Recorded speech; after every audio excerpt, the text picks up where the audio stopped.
There's a painting of Jesus called Christ in the Desert by some guy, some fucking Russian guy named Ivan Kramskoy. I hope I pronounced that right. I probably didn't. It's low-key my favorite depiction of Jesus because every other depiction of Jesus is just this holy, divine, separate from everybody, larger than life depiction of Jesus, which is fair, you know what I'm saying. But this painting sheds light on his humanity. He's rugged, he's tired after traveling the wilderness fucking completely alone for like a while, and you know, most of you should probably know the story, and if you don't, I'd recommend you go and look at it. But I think this is a very symbolic nod to the idea that even the most capable, holiest of people can be susceptible to the deepest levels of loneliness, deprivation, and isolation. And more importantly, they can come through on the other side. And to make a long story short, this brings me to the crux of my argument here. I believe loneliness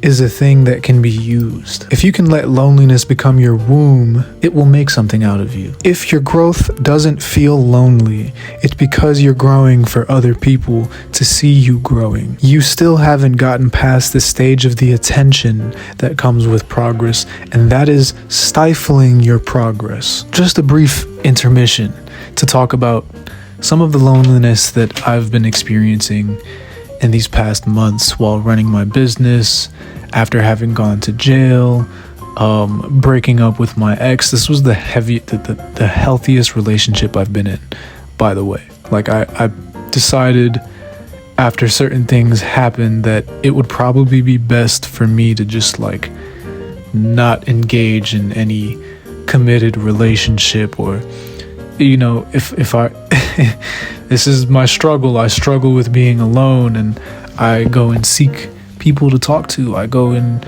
you know, it's fucking human nature for you to be social and for you to seek intimacy. And because I've starved myself of certain levels of intimacy, I've really been feeling it recently, especially because a lot of shit is going on in my life with the business that I run, that it's becoming increasingly difficult to manage this stress on my own. And so because of this, almost instinctively I go out, I have this weird cycle where I download and re-download and then delete Tinder, and I fucking hate it. But I've been able to suppress it to the point where I'll download it, I go through a couple swipes, I manage like 2 words in a fucking conversation, and then I just get bored. So I think I'm finally outgrowing that part of myself where I'm actively seeking it rather than just attracting it. But even farther than that, my goal is to get to a point where it's just not even really a priority, because I know what I want realistically is to grow. I have a very, very specific and thought out vision of who I'm supposed to be and where I'm going to be with myself and with my business and with my team.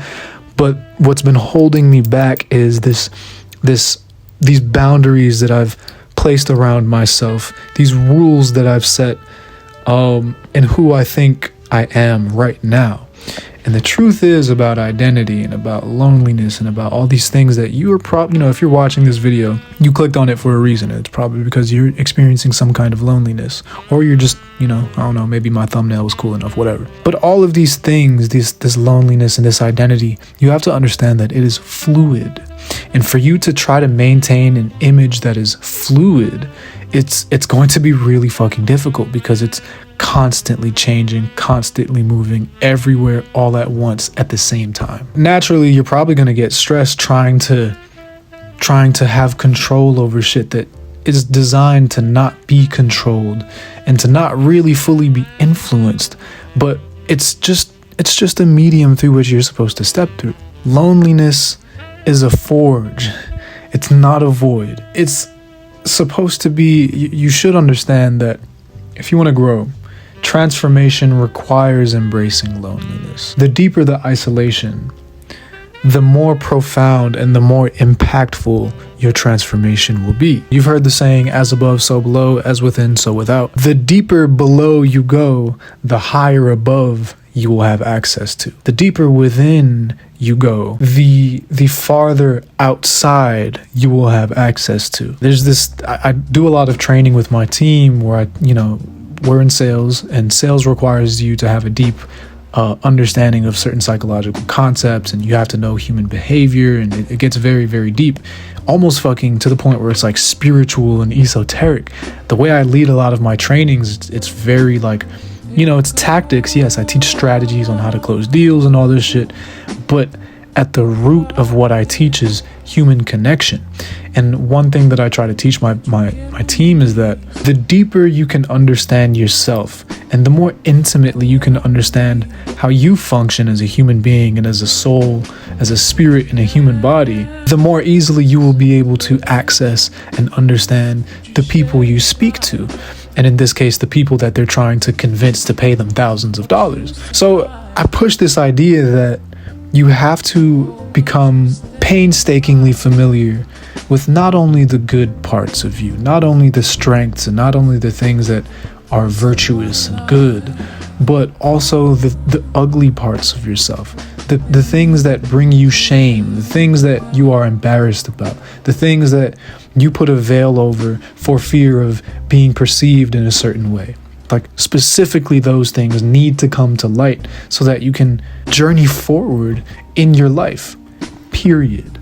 Okay? Everywhere there is discomfort, there is a task for you to discover yourself and push past it. Your bottleneck is wherever your triggers lie. It's difficult when nobody's there to see your triumph, and I understand that. But victory should not be a performance. Victory should not be a performance. Growth should not be a performance. The shit that you want people to see and that you want to bring to light should happen in the dark. Loneliness takes a lot of different forms, and it can attack you anywhere. You can be at the height. You can be at peak performance. You can already have achieved what 10,000 people who have come before you have not, and still feel like nothing has happened within you. Personally, I've climbed to heights that I never thought were imaginable. I've been in rooms with people who I adore and who I take so much inspiration from. And even then, I feel like a shadow of myself sometimes. To this day, I go through seasons where I completely shut people out because I just start to feel very destructive. I start to feel very overwhelmed by everything, and this causes me to act out in certain ways. So rather than hurt the relationships I have with people, I just I say, leave me alone. Just let me go hide away for a little bit. And I realized when I thought that was something that was destructive, and I originally thought that ghosting people was something that was negative, I realized when I went into those periods of isolation, I came out with new findings of myself. The only thing that I would like to change moving forward is how I communicate when I need to go into those periods of isolation, because a lot of people dislike me. I've gotten blocked by a lot of people who, were otherwise like just amazing, beautiful human beings, beautiful spirits, beautiful souls. And I really just trashed it early on because I was too afraid, too ashamed to communicate that I'm not in a state of mind where I can protect or nurture this relationship. Which brings me to my next point, and it's that loneliness forces you to meet yourself. And more specifically, it forces you to meet the self that you've been avoiding. You'll notice when you're in social interactions or when you're out in the world and you're being distracted, you are suppressing a lot of parts of yourself that need to be acknowledged. Unprocessed emotions, unresolved traumas, neglected dreams and ideas. What you need to be able to do is learn how to sit in silence with yourself, because the noise of external validation is distracting you from nurturing these parts of yourself and pushing yourself into who you can become. The thing about identity, by the way, little quick side note, is that you are always becoming. There's no fixed state of identity. And if there was, you would be dead. That's it.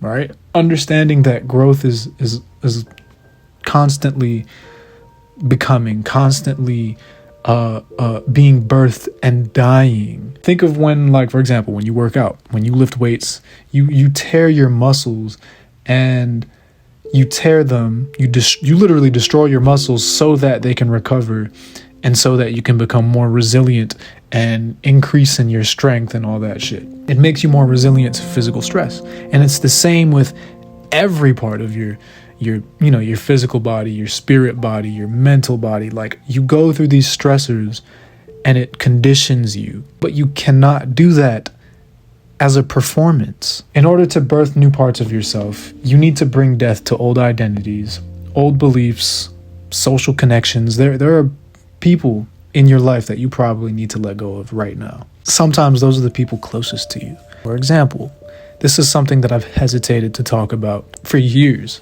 Actually, this is about one of my closest friends who at one point admitted to my face that they were jealous of me. And I could sense that, that's something you can pretty easily sense. But when you're close to somebody, you don't just, you probably understand that it's fucking difficult to just be like, all right, you can't be in my life anymore, especially when they've done so much good for you. But in recent years, I found myself being around them a lot less because of that energy. Like, me as a person, I'm very, very receptive to energy. I'm very noted. I might not say anything about it. I peep, but I don't speak. I won't say certain things because I don't find it useful to me. I don't think it serves me to fucking call certain people out. Instead, what I'll do is I'll just, again, I told you, I literally just cut people off without saying shit, and they feel that. Do I think he deserves that kind of pain? No, I fucking love him from the bottom of my heart. He's changed me as a person. This person has been there since day one. They're not bad. But I could sense that energy, and I sense that that's not the energy that I want to be around, one. And two, that's probably something he should fucking work on by himself. You know what I'm saying? And whatever. If he ever sees this, bro, I love you. This ain't got nothing to do with you know what I'm saying? Just know that it comes from a good place. I think it's also important to note that some people are also afraid of the version of themselves that will emerge when they fully detach from their past. With me, there's a lot of shit that I know I'm not going to be speaking on in this video because I'm still afraid of bringing it to light. I'm afraid of how people will see me, and I still have a lot of detachment to go. And maybe one day I just need to fucking like cold turkey that shit and just like put it all out there and say what's up. But it's not that easy. It's not that easy to detach. But the process of detaching, at least the willingness to learn how to do it, and the willingness to condition yourself to a point where you can do that, it's worth it.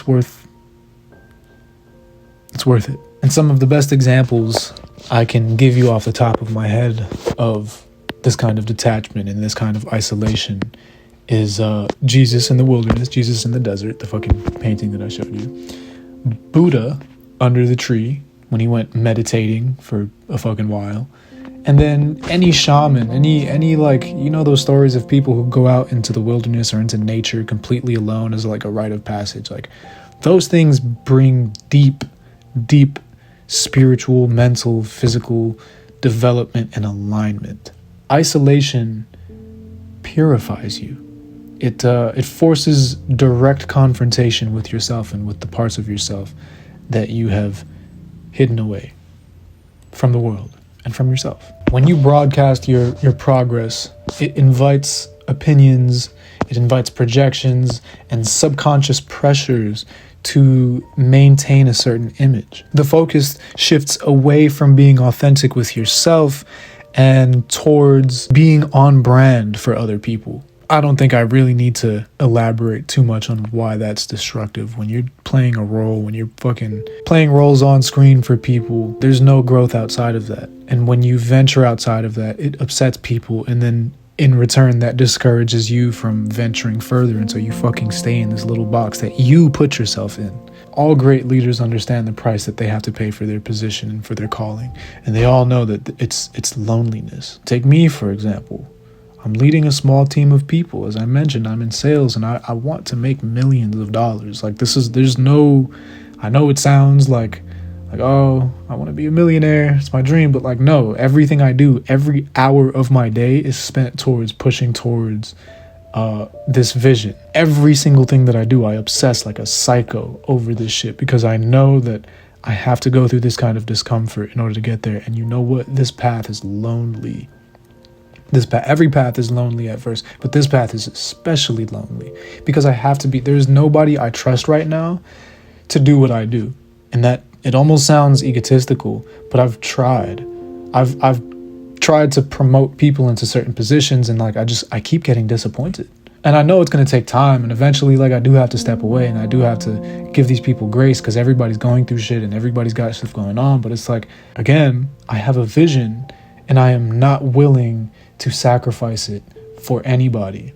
And that's lonely because it's going to push people away. It's going to cause me to not want to be around certain people because I know that they're going to hurt my progress, especially now that I'm prioritizing myself over other people. A lot of people just want to people please. A lot of people just want to make other people happy, and that comes at an expense. It's at your own expense usually. You got to give pieces of yourself away in order to help build others, and that's destructive as can be. Instead of giving pieces of yourself to others, why not show people how to build themselves up by themselves? I don't know. Just some thoughts. Peace.